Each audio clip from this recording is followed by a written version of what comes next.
Record on করি। So সামারিটা হচ্ছে মোটামুটি এমন যে প্রথমত ন্যান্ড গেট কি? ন্যান্ড গেট একটা universal gate. NAND gate use করে সব গেট বানানো যায়। কিভাবে?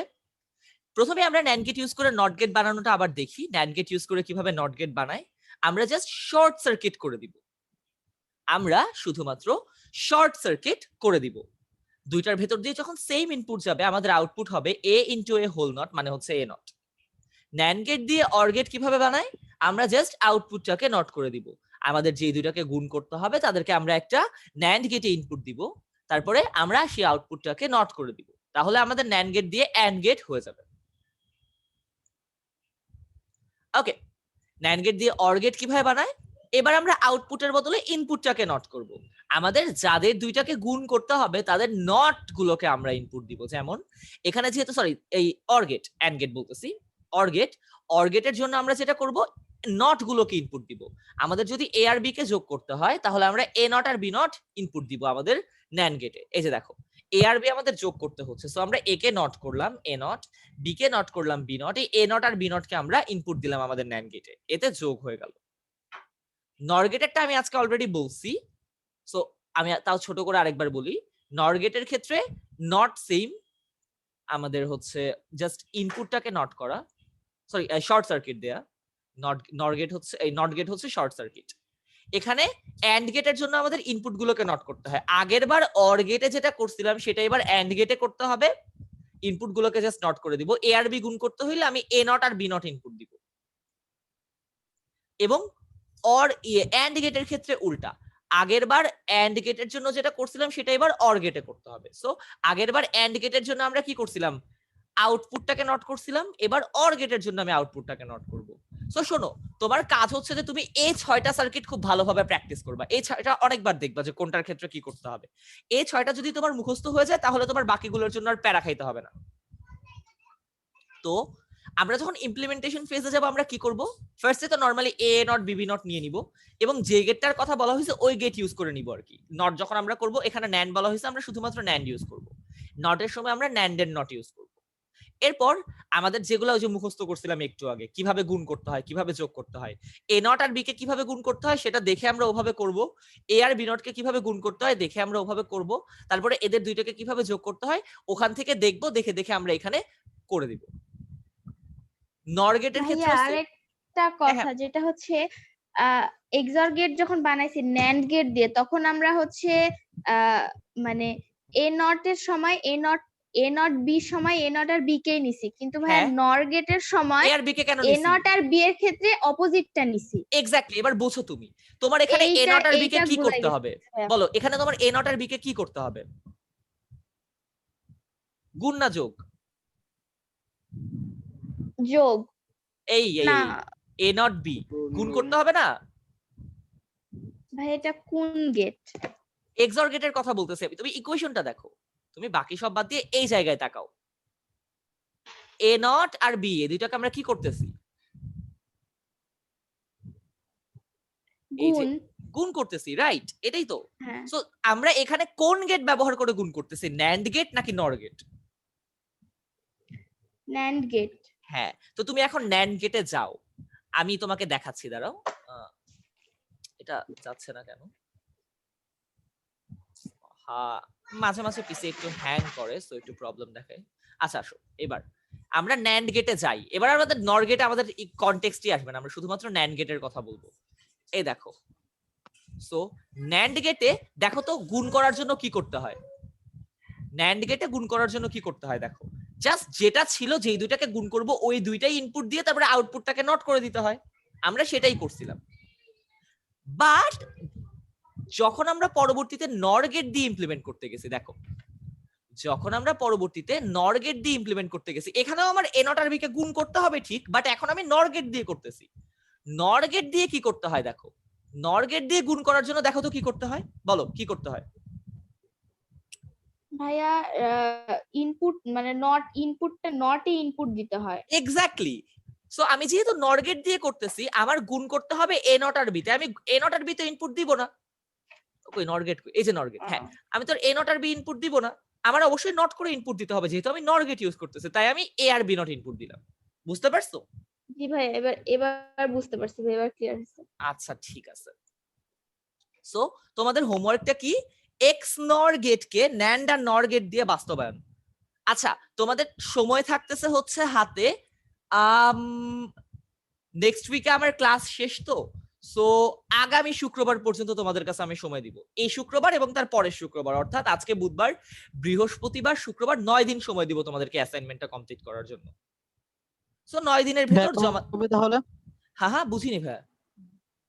কবে তাহলে দিতে হবে জমা? আগামী শুক্রবারের মধ্যে, আগামী শুক্রবার রাত 11টা 59 পর্যন্ত। ভাইয়া কি কি দিব অ্যাসাইনমেন্টে? গতকালকের যে 2টা হোমওয়ার্ক ছিল প্লাস আজকে এই 2টা দিলাম, আমি আবারও বলে দিচ্ছি। তোমাদের প্রথমে একটা ছিল যে এক্স নর গেটের ট্রুথ টেবিল এবং ইকুয়েশন ডেরাইভ করা, এই 2টা জিনিস। এই যে এখানে ছিল একটা, এই যে একটা সরল ছিল, এই যে এই সরল একটা ছিল, এই সরলটা প্রথমে, এই সরলটা, এরপর এক্স নর গেটের ট্রুথ টেবিল এবং ইকুয়েশন ওখান থেকে বের করা, 3টা ইনপুটের জন্য। 3 ইনপুটের জন্য এক্স নর গেটের ট্রুথ টেবিল এবং ইকুয়েশন বের করা, 2টা অ্যাসাইনমেন্ট, 2টা কোয়েশ্চেন গেল। 3 নাম্বার কোয়েশ্চেনটা হচ্ছে এই যে তোমার মাত্র আমরা যে 2টা হচ্ছে কি ইউনিভার্সাল গেট দেখলাম, এই 2টার কোয়েশ্চেন। 3 নাম্বার কোয়েশ্চেনটা হচ্ছে এক্স নর গেটকে তুমি ন্যান্ড গেট দিয়ে বাস্তবায়ন করবা, এবং 4 নাম্বার কোয়েশ্চেনটা হচ্ছে এক্স নর গেটকে তুমি নর গেট দিয়ে বাস্তবায়ন করবা। এই আমি যে 2টা দেখাইলাম প্লাস তোমরা যে 2টা করবা, ইউজুয়ালি যত পরীক্ষা দাও না কেন এই 4টার বাইরে তুমি কোনো কোয়েশ্চেন পাবা না ইউনিভার্সাল গেট দিয়ে। তাই এই 4টা করলে তুমি শিওর থাকতে পারো কাইন্ড অফ যে তোমার কমন পড়বে, এজন্য আমি অ্যাসাইনমেন্ট দিচ্ছি। ভাই এটা কত মার্কসের কোশ্চেন আসে? এগুলা 4 মার্কের জন্য আসে,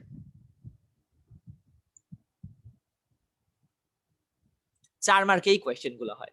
আচ্ছা, সবাই হোমওয়ার্কটা কি বুঝতে পারছি ভালোভাবে? কারো কোনো কোয়েশ্চেন থাকলে বলতে পারো। ওকে, সো কারো কোনো কোয়েশ্চেন নাই, আমরা হচ্ছে শুরু করি। Encoder decoder. আচ্ছা,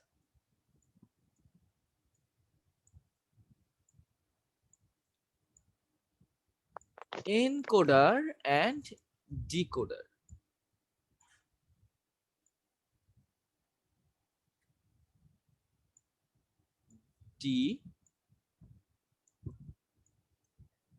ডিকোডার। আচ্ছা, তো প্রথমে আমরা এনকোডার পড়ব। এই 2টার মধ্যে আমরা প্রথমেই দেখব হচ্ছে এনকোডার। আচ্ছা, এনকোডার, এনকোডার শব্দের অর্থ হচ্ছে যে কোড ইনেবল করে বা কোড করে। তো আমি যদি সোজা বাংলায় বলি তাহলে তোমাদের কি মনে আছে যে আমরা বিভিন্ন বেস থেকে বাইনারিতে নিছিলাম? অক্টাল থেকে বাইনারি, হেক্সাডেসিমাল থেকে বাইনারি, ডেসিমাল থেকে বাইনারি, আমরা বিভিন্ন বেস থেকে বাইনারিতে কনভার্ট করছিলাম। সো এইটা করার জন্য আমরা তো হাতে করছিলাম তখন, বাট আমরা যদি কোনো একটা সার্কিট ডিজাইন করি যে সার্কিটটা আমাদের এই কাজটা করে দিবে, তখন সেই সার্কিটটাকে আমরা বলবো হচ্ছে এনকোডার। অর্থাৎ এনকোডার হচ্ছে এমন একটা সার্কিট যে যে কোনো ভিত্তি থেকে তোমাকে বাইনারিতে কনভার্ট করে দিবে সংখ্যা। তো তোমাদের সিলেবাসে একটাই এনকোডার আছে, অক্টাল টু বাইনারি এনকোডার। আমরা এখন সেটাই দেখবো যে কিভাবে আমরা একটা সার্কিট বানাবো যেটা অটোমেটিক্যালি আমাদের কাজগুলো করে দিবে। তো অক্টাল থেকে যখন আমরা বাইনারিতে কনভার্ট করতাম, কিভাবে করতাম আমি একটু রিক্যাপ করাই তোমাদের। ধরো একটা সংখ্যা 352, আমাদের একটা চার্ট ছিল, আশা করি তোমাদের মনে আছে, ওই যে 000, জিরোর জন্য ছিল 000। আমি আবার চার্টটা লিখি একটু কষ্ট করে। 1 এর জন্য 001, 2 এর জন্য 010, 3 এর জন্য 011। তোমরা অন্যভাবেও করতে পারো, যেভাবে তোমাদের শিখাইছিলাম, একটা 0 একটা 1, দুইটা 0 দুইটা 1, ওরকম। 4 এর জন্য 100, 5 এর জন্য 101, 6 এর জন্য 110, 7 এর জন্য 111। সো আমরা এটাকে কিভাবে কনভার্ট করি, আমরা ফার্স্টে 3 এরটা বসাই। তো 3 এর জন্য কি আসবে 0 1 1, 5 এরটা বসাই, 5 এর জন্য কি আসবে 1 0 1, 2 এরটা বসাই, 2 এর জন্য কি আসবে 0 1 0। তো আমাদের সার্কিটটা হবে হচ্ছে এরকম, ধরো এইটা হচ্ছে আমাদের সেই সার্কিট বক্স, এই বক্সের ভিতরে আমাদের সার্কিটটা আছে, আমরা জানি না বক্সের কাজ কি। তো আমরা যেটা করব, এই বক্সে এইগুলা ইনপুট দেওয়ার ব্যবস্থা রাখবো। কিভাবে ব্যবস্থা রাখবো, আমাদের সুইচ থাকবে 1টা 2টা 3টা 4টা 5টা 6টা 7টা 8টা, 8টা ইনপুটের জন্য 8টা সুইচ। তো ইনপুট গুলো কিরকম হবে, আমি যখন 1 নাম্বার সুইচ চাপবো তখন কম্পিউটার বুঝবে যে আমি এখন 0 ইনপুট দিতেছি। আমি যখন 2 নাম্বার সুইচ চাপবো তখন কম্পিউটার বুঝবে যে আমি 1 ইনপুট দিতেছি। এইভাবে আমি যখন 8 নাম্বার সুইচ চাপবো কম্পিউটার বুঝবে আমি তখন 7 ইনপুট দিতেছি। তো দেখো এটা কিভাবে কাজ করবে আমি আরেকবার খুব ভালোভাবে এক্সপ্লেইন করি। আউটপুট থাকবে 3টা। দেখো এই যে 352, এটাকে আমি কিভাবে কনভার্ট করার চেষ্টা করব। আমি প্রথমেই 4 নাম্বার সুইচটা চাপবো, যে এই যে সুইচটা আছে এই সুইচটা আমি চাপবো 4 নাম্বার যেটা আছে। কম্পিউটার তখন বুঝবে যে আমি এখন 3 এর বাইনারি জানতে চাচ্ছি, সে আমাকে আউটপুট দিবে এখন 0 1 1 0 1 1। তো আমি প্রথমেই লিখবো 0 1 1। এবার আমি 6 নাম্বার সুইচটা চাপবো। যখন আমি 6 নাম্বার সুইচটা চাপবো তখন কম্পিউটার বুঝবে আমি এখন 5 এর বাইনারি জানতে চাচ্ছি, তখন সে আমাকে আউটপুট দিবে হচ্ছে গিয়ে 5 এর জন্য 1 0 1। তখন সে আমাকে আউটপুট দিবে, এটা বুঝে যাবে। এখন নতুন আউটপুট আসবে 1 0 1 1 0 1। আমরা পাশে বসায় দিব 1 0 1। এরপরে আমি 3 নাম্বার সুইচটা চাপবো। এরপরে আমি চাপবো হচ্ছে 3 নাম্বার সুইচটা। 3 নাম্বার সুইচটা চাপার পরে সে বুঝবে যে আমি হচ্ছে 2 এর বাইনারি জানতে চাচ্ছি, তখন সে আমাকে আউটপুট দিবে 0 1 0। তো এইরকম একটা জিনিস আমরা ডিজাইন করতে যাচ্ছি। সবাইকে বুঝতে পারছো যে একটা এনকোডার আসলে কি ধরনের হয় বা এটা ডিজাইনটা কেমন হয়? কারো কোনো কোয়েশ্চেন আছে? যে আমরা অক্টালে ইনপুট দিব বাইনারি আউটপুট পাবো, তাই তো? এক্স্যাক্টলি, আমরা অক্টালের ইনপুট দিব বাইনারি আউটপুট পাবো। আর ওখানে 8টা ইয়া হচ্ছে মানে অক্টাল যেহেতু 8টা ডিজিট তাই 8টা ইয়া 8টা, এক্স্যাক্টলি। হ্যাঁ, আর কেউ কিছু বলতে চাচ্ছিলা? হ্যাঁ ভাইয়া, আমরা যে করবো মানে আপনি বললেন না বইয়ে একটাই আছে, ওটার নামটা আরেকবার বলা যাবে? Octal two Encoder? বাইনারি। আচ্ছা ভাইয়া। আচ্ছা, এখন তাহলে বল, একটু একটা জিনিস লক্ষ্য করো, 8টা ইনপুট কেন? কারণ অক্টালে কয়টা ইনপুট হয়, মানে অক্টাল ডিজিট কয়টা আছে? 8টা। অক্টালের ভিত্তি হচ্ছে 8 এর জন্য 8টা। হ্যাঁ, আউটপুট ভিত্তি 3টা 8 কেন বলো তো? ওই 2 to the power 3 equal to 8 exactly, 2 to the power 3 is equal to 8। আচ্ছা, তাহলে আমি যদি হেক্সাডেসিমালের জন্য করতাম, বলো তো আমার ইনপুট কয়টা হইতো? ইনপুট 16টা। 16টা। আউটপুট কয়টা হইতো? আউটপুট 4টা। 4টা, কারণ 2 টু দি পাওয়ার 4 হচ্ছে 16। সো একটা খুব গুরুত্বপূর্ণ এমসিকিউ, এনকোডারে যদি ইনপুট হয় 2 টু দি পাওয়ার n টা, তাহলে আউটপুট হবে n টা। সবাই বুঝতে পারছি? জি ভাই। আচ্ছা, এটা ভাই খুব একটু গুরুত্বপূর্ণ আরেকবার কথাটা রিপিট করবেন? অবশ্যই। এনকোডারে ইনপুট হয় 2 টু দি পাওয়ার n টা এবং আউটপুট হয় n টা।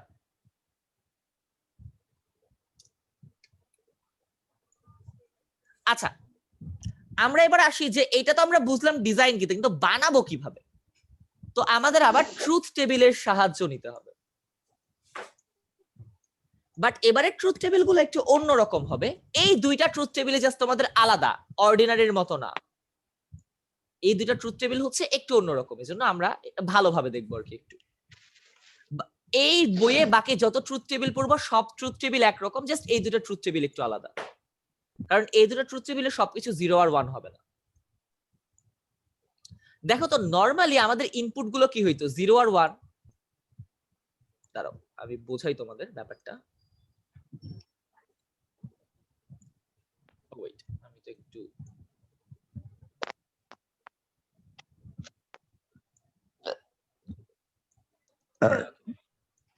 বাহ, কেউ ডিনার করছো মনে হচ্ছে মাত্র। আচ্ছা, সো আমাদের ইনপুট হচ্ছে এটা, আমাদের ইনপুট হচ্ছে এটা, ইনপুট হচ্ছে একটা সুইচ। আর আউটপুট কি কি থাকে? আউটপুট থাকে হচ্ছে আমাদের 3টা বিট, এই যে 1টা 2টা 3টা, 3টা হচ্ছে আমাদের আউটপুট। এখন তুমি বলতে পারো ইনপুট 8টা, তাহলে ভাই আমি 8টা দেই নাই কেন? এটা আমি একটু এক্সপ্লেইন করতেছি। আউটপুট হচ্ছে ধরো এ, বি আর সি। এটা হচ্ছে আমার এমএসবি আর এটা হচ্ছে আমার এলএসবি। সবার কি এমএসবি আর এলএসবি মনে আছে? নাকি আমি এমএসবি আর এলএসবি ব্যাপারটা আরেকবার বলবো? ভাই একবার বলেন। আচ্ছা, এমএসবি হচ্ছে মোস্ট সিগনিফিকেন্ট বিট আর এলএসবি হচ্ছে লিস্ট সিগনিফিকেন্ট বিট। এটা করা হয় যখন তোমার কনফিউজড হয়ে যাও মাঝে মাঝে আর কি। সো ধরো তোমার 3টা ইনপুট, এ এর ভ্যালু 1, বি এর ভ্যালু 1, সি এর ভ্যালু 0। তো আমি এটাকে কি চিন্তা করব, 0 0 0 1 1 নাকি 1 1 0, কোনটা কি চিন্তা করব আমরা? 1 1 0 0 0 1 চিন্তা করতে সমস্যা কি? সরি, 0 1 1 চিন্তা করতে সমস্যা কি? প্রথম তো মোস্ট হবে, পরে লিস্ট হবে। এক্স্যাক্টলি। আমরা এখন এজন্য আমাদের বলে দিতে হবে আসলে যে কোনটা মোস্ট সিগনিফিকেন্ট বিট, কোনটা লিস্ট সিগনিফিকেন্ট বিট। এই জন্য আমরা এমএসবি এলএসবি বলে দিই। এমএসবি মানে হচ্ছে একদম সামনেরটা, এলএসবি মানে হচ্ছে একদম পরেরটা, লাস্টেরটা। সো এমএসবি আর এলএসবি মানে হচ্ছে গিয়ে একদম সামনের বিট এবং একদম পরের বিট। আচ্ছা, এই জন্য আমরা এমএসবি এলএসবি লিখি আর কি, মোস্ট সিগনিফিকেন্ট বিট আর লিস্ট সিগনিফিকেন্ট বিট। ওকে, সো আমাদের এমএসবি এ, তার মানে এ এর ভ্যালু যদি 0 হয়, বি এর ভ্যালু 1 হয়, সি এর ভ্যালু 1 হয়, আমাদের আউটপুটটা হবে 0 1 1। আমি এটা একটু ওই পাশে নিচ্ছি, দাঁড়াও। ওকে, এবার ইনপুট আমি কেন জাস্ট একটা ঘর রাখলাম? কারণ আলটিমেটলি যেটা হয়, তুমি যেই সুইচ চাপবা সেই সুইচটাই তো হচ্ছে আমাদের ইনপুট। এজন্য আমি ইনপুটটা সহজভাবে লিখবো। যেমন ধরো আমি যদি 0 চাপি, 0-র যে সুইচটার নাম আমি দিলাম হচ্ছে ধরো D0। D0 যে সুইচটা, ওই সুইচটা চাপলে কম্পিউটার বুঝবে যে ইনপুট হচ্ছে 0। সিমিলারলি D1 যে সুইচটা, সেই সুইচটা চাপলে কম্পিউটার বুঝবে ইনপুট হচ্ছে 1। তার মানে জাস্ট 0 লেখার বদলে D দিয়ে লিখে দিচ্ছি আমরা জিনিসগুলোকে। ভাই ডি কি মিন করে এখানে? ডিজিট।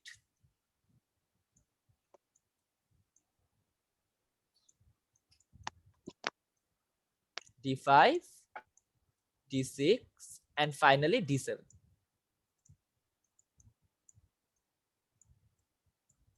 D7। আচ্ছা, মানে এখন ইনপুট গুলো একটু বুঝাই।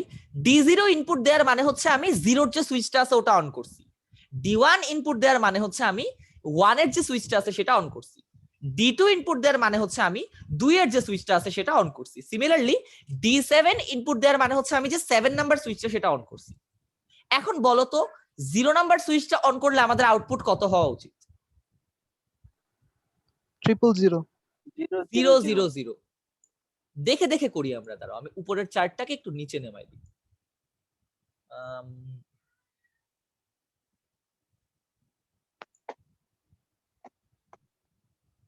হ্যাঁ, এই যে এখানে আছে, মিনিমাইজ না থাক, এটা মিনিমাইজ করতে গেলে আবার পুরোটা দেখা যাবে না। রাইট, উপরে যেয়ে যেয়ে করবো না, সমস্যা নেই। D1 এর জন্য আউটপুট কি হবে বলো? 0 0 1 0 0 1। Very good. সো আমরা অ্যাকচুয়ালি যেটা করতে পারি সেটা হচ্ছে আমাদের সেই পুরাতন টেকনিকই অ্যাপ্লাই করে দিতে পারি। একটা 0 একটা 1, একটা 0 একটা 1, একটা 0 একটা 1, একটা 0 একটা 1। এরপর দুইটা 0 দুইটা 1, দুইটা 0 দুইটা 1। এরপর চারটা 0 চারটা 1। ওকে, নাইস। সো এই হচ্ছে অবস্থা। এখন এই হচ্ছে আমাদের ট্রুথ টেবিল, যে কোন ইনপুট দিলে কোন আউটপুট আসে। এবার আমরা নর্মালি যেটা করতাম সেটা হচ্ছে যে আমাদের আউটপুটের কোথায় কোথায় 1 সেগুলা দেখতাম আর কি, দেখে তারপরে তোমার কি বলে ওই যে নট টট যেগুলো করার কথা সেগুলো করতাম। যে আমরা এখনো ওই একই টেকনিক অবলম্বন করব, সবাই ফলো করো। বেকার ইকুয়েশন বানাইতে হবে, এখানে ইকুয়েশন বানাইতে হবে। সো এর জন্য 4টা আউটপুট নট, সো 4টা আউটপুট হচ্ছে 1। এখন একটা জিনিস লক্ষ্য করবা যে এখানে ইনপুট তোমার একটাই, জাস্ট এই ডি কোনটা, সো জাস্ট ওগুলাই যোগ করবো আমার। এবার আর আমাদের গুণ মানে এবার আমাদের নট টট কিছু করতে হবে না, জাস্ট ওই সেম আগের টেকনিক। যেহেতু এখানে আমাদের একটাই ইনপুট, সো আমরা জাস্ট ওই ইনপুট গুলোকেই ইউজ করব। তো প্রথমেই বলো এই আউটপুটের জন্য তোমার ইনপুট কোনটা? এই প্রথম 1 এর জন্য তোমার ইনপুট কোনটা? D3। আমাদের এই প্রথম 1 এর জন্য ইনপুট হচ্ছে D3, সো আমি লিখবো D3। এর পরের ওয়ানের জন্য আমাদের ইনপুট করতে হবে D4, তাহলে আমি প্লাস দিয়ে লিখবো D4। ও সরি প্রথমটা D4 হবে, সরি 1 2 3 4 এখানে 1 হবে, আমি হচ্ছে একটু দেখতে ভুল করছি। আচ্ছা, সো প্রথমটা হবে D4, এই ওয়ানটা আসলে এটার সাথে, এই ওয়ানটা এটার সাথে, এই ওয়ানটা এটার সাথে, আর এই ওয়ানটা এটার সাথে। আমাদের একটু অ্যালাইনমেন্টের সমস্যা হয়েছে আর কি।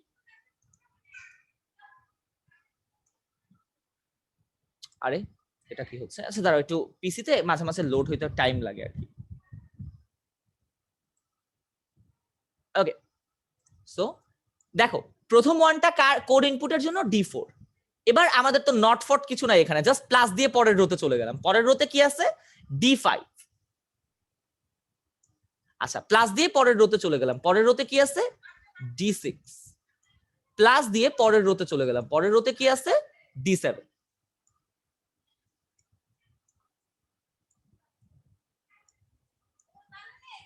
আচ্ছা ওকে, এবার তোমরা কেউ কে আমাকে বলতে পারবা যে বি এর জন্য কি হবে? সিমিলারলি বি এরটা দেখে দেখে বলো। ধরো আমি উপরে নিয়ে যাই এটা। আহা, এটা তো টাইম লাগে কেন? হ্যাঁ হ্যাঁ, এবার বলো বি এর জন্য কাকে কাকে যোগ করব? ভাইয়া চারটা D2 one আছে। D3 D3 D7 D6 D7। হ্যাঁ 2 3 6 7, রাইট। সো বি এর জন্য আমরা যোগ করব 2 3 6 7। আমি লিখে ফেলি। আহা, কই গেল? হ্যাঁ, D2 D3 D6 আর D7। বলো তো সি এর জন্য কাকে কাকে যোগ করব? আমি উপরে নিয়ে যাই। হ্যাঁ বলো, সি এর জন্য আমরা কাকে কাকে যোগ করব? D1 D3 D5 D7। হ্যাঁ, যারা যারা 1 1 3 5 আর 7, এই চারটাকে আমরা যোগ করব। So D1 D3 D5 and D7। আচ্ছা, সো একদম সিম্পল ছিল আমাদের এই ট্রুথ টেবিলটা। ওকে, ইকুয়েশন গুলো নিয়ে কারো কোনো কোয়েশ্চেন আছে, বা আমি কি আরেকবার রিপিট করব? ভাই ভাই এটা কি কোয়েশ্চন? এইটাই ইকুয়েশন, আর কিছুই নাই, শেষ। তাহলে ভাই ইকুয়েশন দিয়ে কি বুঝলাম আমরা? এখন আমি সার্কিটটা আঁকি, তারপর দেখো কি বুঝলে। মানে আচ্ছা, তুমি কি বুঝলে বলতে কি তোমার কোনো স্পেসিফিক কোয়েশ্চেন আছে? ওরকম যদি কোনো কোয়েশ্চেন থাকে বলতে পারো। আমরা সার্কিট হয়তো বুঝতে পারবো। আচ্ছা ঠিক আছে, তাহলে আমি সার্কিটটা আঁকি। দেখো, সো আমাদের 8টা ইনপুট, D1 D2, আমাদের কারো নট লাগবে না এখানে, তাই আমরা নট ইউজ করব না। D3 D4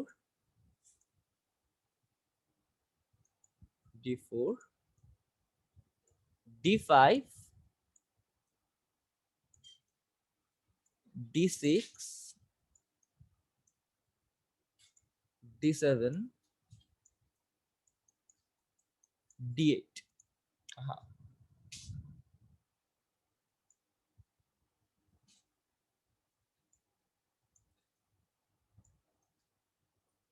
D8। দাঁড়াও আমি এটা মুছে দিই। ভাইয়া এই জায়গায় কি D8 টা লাগবে? ও সরি D8 তো নাই এখানে, আমি ভুলেই গেছিলাম। D0 থেকে শুরু করতাম, D0 D0 দেই নাই। হবে। D0 হবে প্রথমে, একটা ভুলেই গেছি। থ্যাংক ইউ মনে করায় দেওয়ার জন্য। আহা, এটা মুছতেছে না কেন? পিসিতে আরো কমপক্ষে 16 জিবি র্যাম লাগানো বাধ্যতামূলক। দাঁড়াও, আমি হচ্ছে D0টা দিয়ে নিই।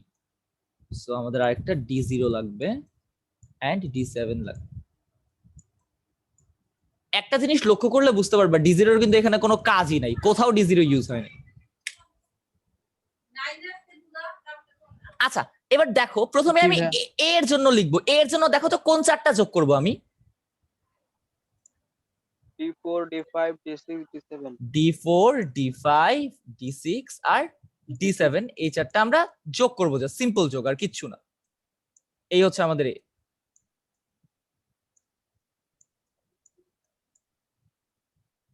এবার B এর জন্য কাকে কাকে যোগ করব? D2 D3 D6 D7 2 3 6 6 আর 7 এই চারটা B। এবার আমরা সি এর জন্য 1 3 5 আর 7 কে যোগ করে ফেলি। দাঁড়াও, হ্যাঁ এটা তো টাইম লাগাচ্ছে কেন আজকে?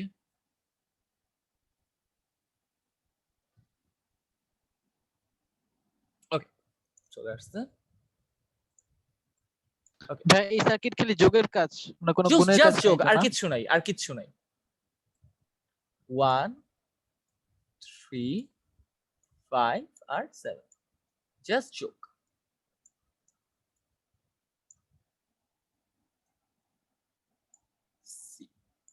শেষ আমাদের এনকোডার।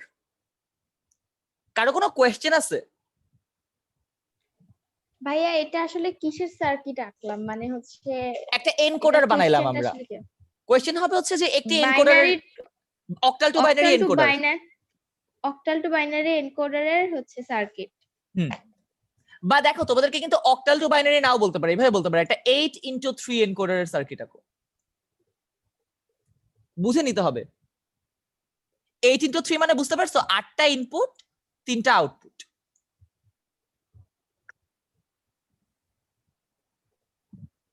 আচ্ছা এবার দেখো এক্ষেত্রে আমরা ওয়ান গুলোকে হ্যাঁ বলো বললাম কেন, মানে ওয়ান গুলো নিলাম ওয়ান কেন? গুলোকে কেন চিন্তা করলাম? আউটপুটের আগে যখন আমরা সার্কিটটা দিছিলাম তখন আমরা কাকে কাকে চিন্তা করছিলাম? যখন আমরা প্রথম ইকুয়েশন গুলা ডিরাইভ করছি ওয়ানকেই তো চিন্তা করছি। ওয়ান কে, হ্যাঁ হ্যাঁ ওভারঅল সবসময় আমরা যেটা করি সেটা হচ্ছে দেখো আমাদের কাজ থাকে যে যে ওয়ান গুলো আছে ওয়ান গুলো যাতে ঠিকঠাক ভাবে আউটপুট আসে, তাহলে জিরো গুলো এমনি চলে আসবে, যেগুলো ওয়ান আসবে না সেগুলোই তো জিরো, তাই না? আমাদের কাজ হচ্ছে যাতে ওয়ান গুলো ভাইয়া। ঠিকঠাক ভাবে আসে, তাহলে জিরো গুলো এমনিতেই ঠিকঠাক ভাবে আসবে। এটাই বুলিয়ান অ্যালজেব্রার মজা, যে একটা যদি ঠিকঠাক ভাবে আসে তাহলে তো বাকি জাস্ট একটাই থাকে, ওটা অটোমেটিক্যালি ঠিকঠাক আসতে বাধ্য। আচ্ছা তোমার কি স্পেসিফিক কোয়েশ্চেন ছিল যে? হ্যাঁ বলো বলো। তাহলে কি জিরো কে নিলে কি ওয়ান ঠিকঠাক ভাবে আসবে না? হ্যাঁ জিরো কে নিলে ওয়ান ঠিকঠাক ভাবে আসবে, সেটা আরেকটা টেকনিক দিয়ে করা হয়, সেটা আমি তোমাদেরকে শিখাই নাই। আচ্ছা হ্যাঁ আচ্ছা সো ওটাও করা যায়। আমরা যেরকম এসওপি শিখছি সাম অফ প্রোডাক্টস, জিরো কে নিয়ে যেটা করে সেটাকে বলা হয় পিওএস, প্রোডাক্ট অফ সামস।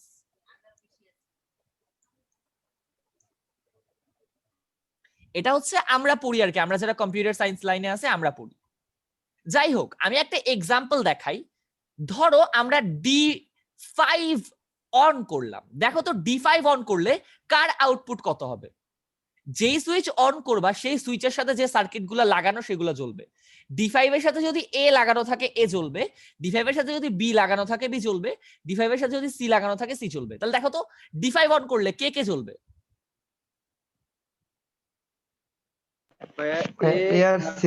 হ্যাঁ যারা জ্বলবে তাদের আউটপুট হচ্ছে 1, যারা নিভে থাকবে তাদের আউটপুট হচ্ছে 0। তাহলে A জ্বলবে, তার মানে এটা হচ্ছে 1, B জ্বলবে না 0, C জ্বলবে 1।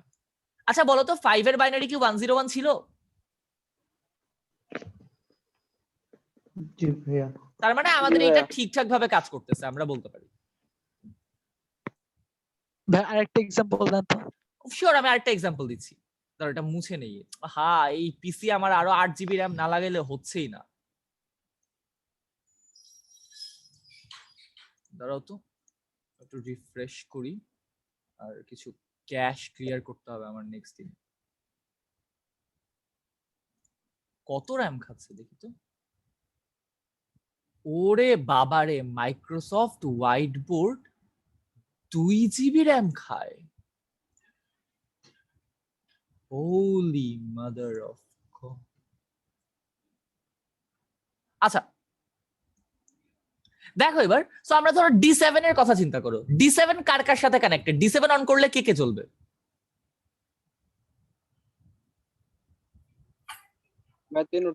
তিনটাই জ্বলবে 1 1 1। তিনটাই। D2 এর কথা বলো, D2 এর ক্ষেত্রে বি, শুধু B জ্বলবে, এটা 1 বাকি দুটো 0 0 1 0। D6 এর ক্ষেত্রে চিন্তা করো, এ আর বি। এ আর বি, তাহলে 110 সবগুলো কি AB মিলতেছে? জি ভাইয়া। সো আমরা বলতে পারি যে আমাদের এনকোডার ডিজাইনটা সঠিক।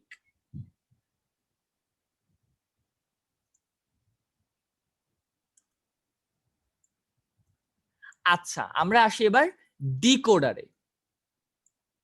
ডিকোডার উল্টা কাজটা করে, সে বাইনারি নিয়ে কোন ডিজিট সেটা আউটপুট দেয়, মানে সে বাইনারি থেকে অক্টালে কনভার্ট করবে, বা বাইনারি থেকে ডেসিমালে, বা বাইনারি থেকে হেক্সাডেসিমালে, যেটাই দরকার। আমাদের সিলেবাসে অক্টালটা আছে, তাই আমরা অক্টালটা পড়বো। সো এনকোডারে যেরকম 2 টু দ্য পাওয়ার এনটা ইনপুট এবং এনটা আউটপুট ছিল, ডিকোডারে উল্টা, এনটা ইনপুট 2 টু দ্য পাওয়ার এনটা আউটপুট। অর্থাৎ ডিকোডার গুলো হয় এরকম 3 ইন্টু 8 বা 4 ইন্টু 16, 4টা ইনপুট 16টা আউটপুট, 5টা ইনপুট 32টা আউটপুট, বা এনটা ইনপুট 2 টু দ্য পাওয়ার এনটা আউটপুট, এরকম। তো আমরা দেখে ফেলবো এবার যে ডিকোডারের সার্কিটটা আসলে কিভাবে কাজ করে। তো আমরা যখন অক্টাল থেকে বাইনারি কনভার্ট করতাম, আমরা কি করতাম? ধরো 1 1 0 1 1 0 1, ঠিক আছে? সো আমরা কি করতাম? আমরা তিনটা করে নিতাম, এরকম তিনটা করে নিতাম, যেখানে তিনটা থাকতো না আমরা 0 দিয়ে দিতাম। আচ্ছা, তো প্রথমেই এই 001, এই 001 ইনপুট দিলে আমাদেরকে আউটপুট কি দিবে? আমাদেরকে আউটপুট দিবে হচ্ছে 1, 101 এ দিবে 5, 101 এ দিবে 5, তাহলে এটা হচ্ছে 155। এখানে আউটপুট আছে 1 2 3 4 5 6 7 8, 8টা আউটপুট, 3টা ইনপুট। এটা কিভাবে কাজ করে? তুমি যখন এখানে ধরো 101 দিবা, সে 5 নাম্বার বাতিটা চালাবে, 0, এটা হচ্ছে D0, D1, D2, D3, D4, D5, D6 আর D7। তুমি যখন ইনপুট দিবা 101, সে জাস্ট সিম্পলি D5টা জ্বালায় দিবে, D5টা জ্বালায় দিবে। আচ্ছা, তুমি যখন ইনপুট দিবা ধরো এই 001, তুমি যখন 001 ইনপুট দিবা, সে সিম্পলি কি করবে? সে D1টা জ্বালায় দিবে, একদম সহজ। Okay. ইনপুট ভাই তিনটা একসাথে দিতে হবে। তিনটা একসাথে দিতে হবে। আচ্ছা, তো এটা কিভাবে বানাবো? আমরা আবারও ট্রুথ টেবিলে যাই। আচ্ছা দাঁড়াও, ট্রুথ টেবিলে যাওয়ার আগে আমাদের হাতে খুব বেশি সময় নেই, নতুন মিটিং নিতে হবে। তোমরা সবাই আমি আর জাস্ট 10টা মিনিট সময় নিব, খুব বেশি তোমাদের টাইমার নিব না, কারণ সবাই মনে হয় ঘুমাবা বা অন্যান্য কাজও আছে তোমাদের। সো আমি জাস্ট 10টা মিনিট সময় নিব, সবাই এক্ষুনি একটা নিউ মিটিং জয়েন করে ফেলো।